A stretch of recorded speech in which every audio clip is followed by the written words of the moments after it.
First thing that we establish is that Allah subhanahu wa ta'ala already has determined the value of this dunya to not be worth more than the weight of a mosquito.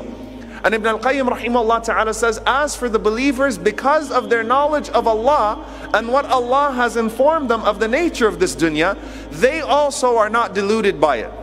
They also see no value in it. And so they decide to abandon this world in the spiritual sense before the world abandons them. That's a powerful message. They decide to abandon the world spiritually before the world abandons them physically. Before the dunya has fooled you until the end of your life and deluded you, spiritually you're able to shut off those shackles, to break those shackles. And here's the third thing, and this is the most powerful lucidation in this sequence. He says, rahimahullah ta'ala, there is not a single person except that at one point in their existence they will completely shed the worth of this dunya, even the most wicked of disbelievers.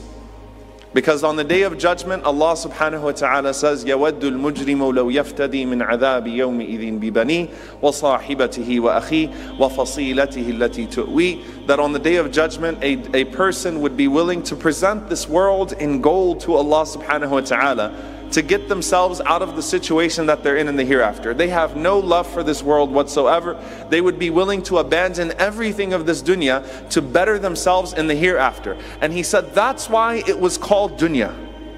That's why it was called the most humiliated, because there's not a single creature except that that creature will abandon it at some point in their existence. The game is to figure it out before it's too late. But everyone at one point in their existence is going to say, it really wasn't worth it.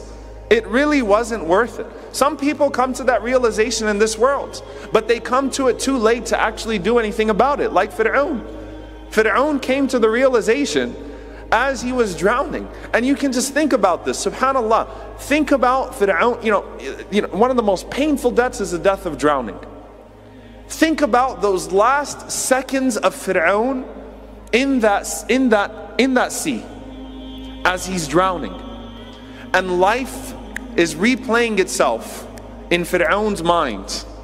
All the oppression, all the palaces that he had, all the times he claimed to be God, all the times he attached himself to this world. Like, imagine if you're Fir'aun and you had all those palaces and you committed all those transgressions and you're drowning in that sea, and you are thinking for the last few seconds about what you've put forward in this life.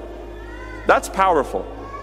Because even Fir'aun came to a point where, I have no need for this world whatsoever. It is of absolutely no benefit to me whatsoever. So at some point, everyone comes to that realization. The problem is that usually that realization comes far too late, or it comes in a way that does not inspire productivity but only hinders you further. So it comes to only serve you despair. And that's not the way Allah subhanahu wa ta'ala wants you to treat this world. And so Allah subhanahu wa ta'ala throughout the Quran mentions dunya over and over and over again. The life of this world, the life of this world, the life of this world. Illustrating the nature of it, illustrating the way that we should treat it, illustrating the way that we should make use of it.